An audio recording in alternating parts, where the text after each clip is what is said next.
Assalamualaikum warahmatullahi wabarakatuh. Perkenalkan, nama saya Nazar Abdurrafli dan teman saya Eva Musdalipa beserta Anissa Nurfaijah. Kami dari kelompok 5 akan memaparkan materi mengenai bab pendahuluan dan bab analisis. Yang terhormat Ibu Weneke Dinar Pratiwi SPD MPD selaku dosen pengampu mata kuliah menulis karya ilmiah dan teman-teman yang saya cintai dan saya banggakan. Di sini kelompok 5 akan memaparkan materi mengenai bab pendahuluan dan bab analisis atau pembahasan. Nah, di dalam bab pendahuluan terdapat latar belakang, rumusan masalah, tujuan penelitian, anggapan dasar dan hipotesis, kerangka teori, sumber data atau populasi dan sampel, serta metode dan teknik. Oke, sekarang kita akan mulai dari pemateri pertama, yaitu saya sendiri. Baik, sekarang kita akan masuk ke materi yang pertama. Materi yang pertama yang akan dibahas yaitu bab pendahuluan. Bab pendahuluan adalah bab yang mengantarkan isi naskah, yaitu bab yang berisi hal-hal umum yang dijadikan landasan kerja dan arah kerja penyusun. Terdapat 7 hal yang akan dibicarakan pada bagian bab pendahuluan, yaitu sebagai berikut. Poin pertama yaitu adalah latar belakang. Subbab latar belakang ini sekurang-kurangnya mencantumkan alasan penulis mengambil judul itu dan manfaat praktik yang akan diambil atau mungkin yang bisa didapatkan dari karya ilmiah tersebut. Bagian ini mengemukakan juga beberapa buku yang akan atau telah dibaca yang juga mempermasalahkan topik yang sama atau yang relevan dan menyebutkan perbedaannya dengan pembahasan karya ilmiah yang ditulis sekarang. Bagian ini juga mencantumkan bagian-bagian yang akan dibahas di dalam kerangka teori atau bab 2 dalam bab-bab berikutnya agar pembaca segera mengetahui garis besar penelitian ini secara sepintas. Nah, di sini adalah contoh subbab latar belakang masalah. Lalu, poin kedua yaitu adalah rumusan masalah. Rumusan masalah berkenaan dengan pembatasan masalah yang dibahas. Dalam hal ini, pembatasan masalah itu hendaknya terperinci. Istilah-istilah yang berhubungan dengan itu dirumuskan secara tepat. Rumusan masalah karya ilmiah dapat disajikan dalam bentuk pertanyaan atau dalam bentuk pernyataan. Nah, di sini ada beberapa contoh pertanyaan yang biasa atau yang dapat digunakan di dalam subbab rumusan masalah. Yang pertama itu adalah mengapa terjadi? Yang kedua, bagaimana proses? Yang ketiga, seberapa jauh dampak? Yang keempat, seberapa jauh sumbangan? Yang kelima, seberapa manfaat? Lalu yang keenam, seberapa pentingkah? Lalu yang ketujuh, seberapa sering? Dan yang kedelapan adalah apa solusi yang ditawarkan. Nah, di sini adalah contoh subbab rumusan masalah. Berdasarkan latar belakang masalah, maka rumusan masalah yang dapat diambil adalah sebagai berikut. Nah, di contoh ini ada 3 rumusan masalah yang dicantumkan, yaitu apakah pengertian, dan bagaimana cara penerapan. Baik, selanjutnya akan dilanjutkan oleh pemateri kedua. Terima kasih. Baik, saya Anissa Nurfaijah akan menjelaskan tujuan penelitian. Dalam garis besarnya, tujuan penelitian yaitu gambaran dari hasil yang akan dicapai. Pada dasarnya, tujuan penelitian merupakan jawaban dari rumusan masalah. Jika rumusan masalah mencantumkan 5 pertanyaan, maka tujuan penelitian harus menjawab 5 pertanyaan tersebut. Tujuan penelitian boleh lebih dari 1 asalkan terdapat korelasi dan relevan dengan tujuan penelitian. Selanjutnya yaitu contoh subbab tujuan penelitian. Dari gambar yang terlihat, tujuan penelitian yang lebih dari 1 maka harus ditulis dengan cara poin per poin. Selanjutnya yaitu anggapan dasar dan hipotesis. Anggapan dasar atau asumsi adalah isi pernyataan umum yang tidak lagi diragukan kebenarannya. Anggapan dasar inilah yang akan memberikan arah kepada penulis dalam mengerjakan penelitiannya. Dan anggapan dasar ini pula yang akan mewarnai simpulan penelitian yang diambil.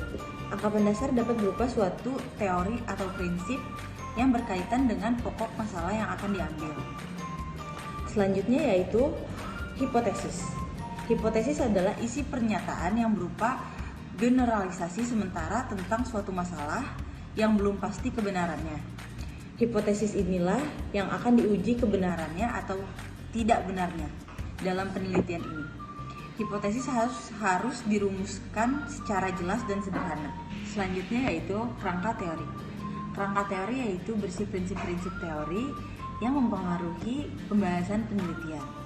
Prinsip-prinsip teori ini dapat dikutip dari berbagai sumber seperti majalah, buku, surat kabar, jurnal ilmiah, atau internet atau lain hal sebagainya yang dikemukakan oleh pakar dalam bidang-bidangnya. Kerangka teori ini berguna untuk membantu gambaran langkah dan arah kerja yang akan dilakukan peneliti. Kerangka teori akan membantu peneliti dalam membahas masalah yang akan diteliti.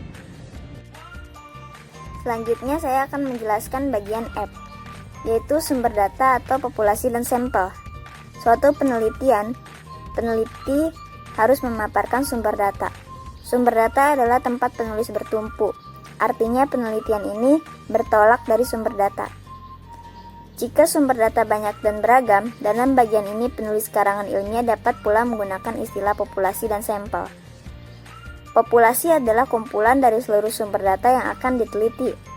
Karena data penelitian ini banyak dan tidak mungkin dapat diteliti seluruhnya, maka peneliti mengambil beberapa bagian dari sampel penelitian. Syarat sampel yang baik, sampel itu harus dapat mewakili seluruh populasi. Berdasarkan sampel yang diteliti, itulah peneliti dapat membuat suatu generalisasi tentang populasi. Contoh sumber data yaitu jika penelitian pembelajaran daring di era pandemi COVID-19, maka sumber datanya adalah siswa atau mahasiswa yang melaksanakan pembelajaran daring. Sedangkan contoh sampel penelitian ini adalah 10 orang siswa dan 10 orang mahasiswa yang diambil dari sebuah SMA dan universitas yang mengikuti pembelajaran daring di Kabupaten Karawang. Selanjutnya yang G, metode dan teknik. Penelitian ilmiah harus menggunakan metode dan teknik penelitian. Menurut Wirardi 1988, metode adalah seperangkat langkah yang tersusun secara sistematis. Sedangkan teknik adalah cara melakukan setiap langkah tersebut. Dalam masyarakat ilmiah dikenal dengan metode penelitian lapangan dan bukan penelitian lapangan. Yang termasuk penelitian lapangan adalah metode deskriptif, metode komparatif, dan metode eksperimen. Metode deskriptif adalah menganalisis data apa adanya. Metode komparatif adalah membandingkan dua sumber data yang dipakai, sedangkan metode eksperimen adalah percobaan di lapangan atau pengujian di laboratorium. Dalam penelitian sosial, digunakan juga metode sensus, metode survei, metode studi kasus yang merupakan metode penelitian lapangan, dan metode penelitian kepustakaan, serta metode analisis isi, konten analisis, yang termasuk metode bukan penelitian lapangan. Teknik penelitian yang dapat digunakan ialah teknik wawancara, angket, observasi, dan daftar kuesioner. Yang terakhir adalah bab analisis atau bab pembahasan. Bab analisis atau bab pembahasan ini merupakan bab yang terpenting dalam penelitian ilmiah. Di dalam bab ini akan dilakukan kegiatan analisis, sintesis pembahasan, interpretasi, jalan keluar, dan beberapa pengolahan data secara tuntas. Bagian ini dapat dibagi menjadi beberapa bagian. Setiap bab dibagi-bagi menjadi anak bab sesuai dengan kebutuhan penelitian. Dengan demikian, segala masalah yang akan dijangkau terbicarakan dalam bab ini. Bab ini juga dapat diuji dengan beberapa pertanyaan. Baik, cukup sekian yang kelompok 5 dapat sampaikan. Kurang lebihnya mohon maaf. Wabillahi taufiq wal hidayah. Wassalamualaikum warahmatullahi wabarakatuh.